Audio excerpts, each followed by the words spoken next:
All right. So we continue now with our Year of Nothing New.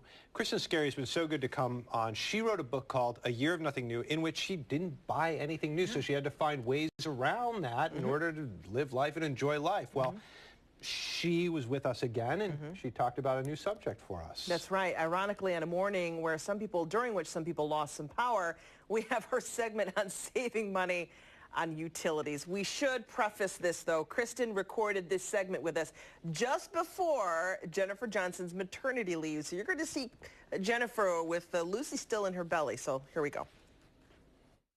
All right, what if we said you could save some money on your utility bills? I sound like an infomercial, like on at 1 in the morning.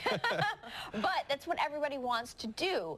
Kristen Skarie has lived a year of nothing new, lived a year of comparing bills, and you've been able to save, what you said, $400, taking some pretty simple steps.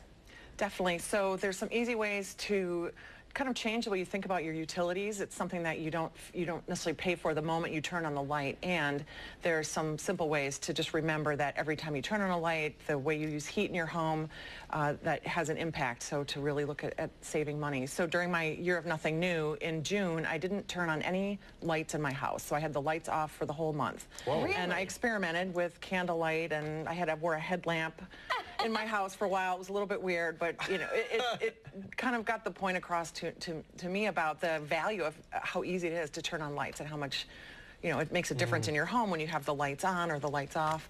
The winter is harder to have the lights off, but in June it was easy. And when I traveled, I had a rule in my hotel rooms I could only have one light on at a time. I tried the headlamp there too. It was too weird, too hard. Yeah.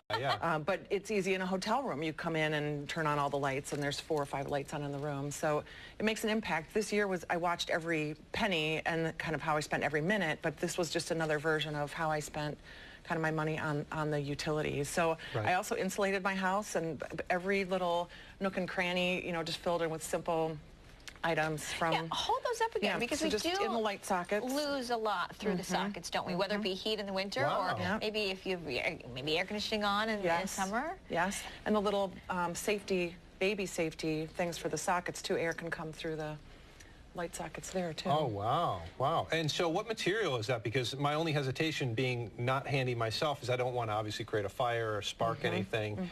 I'm guessing that is safe. These are safe, and then this is just regular door insulation. But for their outlets, this is good to go. And you can pick those up for probably less than $1 at you know, easy. They come in packs. Yeah. And you, just so we mention it, you turned your Year of Nothing New into a book, and so it's not just how to save money through electricity, turning off the lights and all that, but a whole host of things. So, on this note, one thing I've always read is that stuff in the kitchen usually sucks out a lot of energy, whether it be the fridge or something like that. And I had seen some recommendations. Obviously, you don't want to unplug the fridge, but other things you might want to unplug in the house. Had you heard about that as well? I did.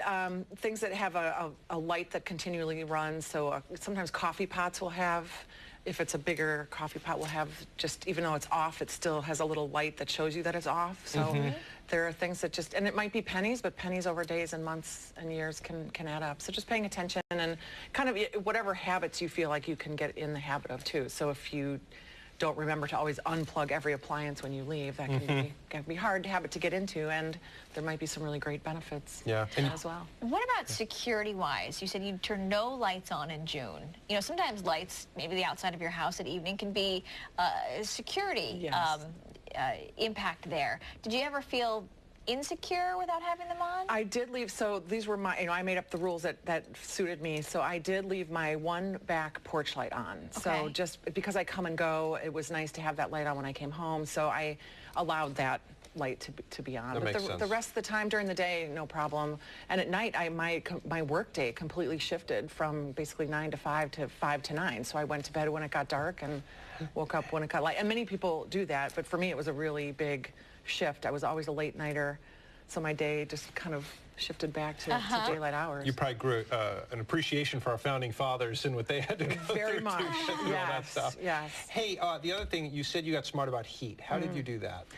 Mostly just so I'm fortunate I can set the heat to whatever I would like, but it was just a matter of, and it's simple things, but of wearing different clothing in the house and just paying attention to the bills and really watching as the bills came through. I think sometimes it's easy to just look at it and pay the bill, hopefully, and send it on its way, but I really paid attention to that. So turn the heat down pretty low.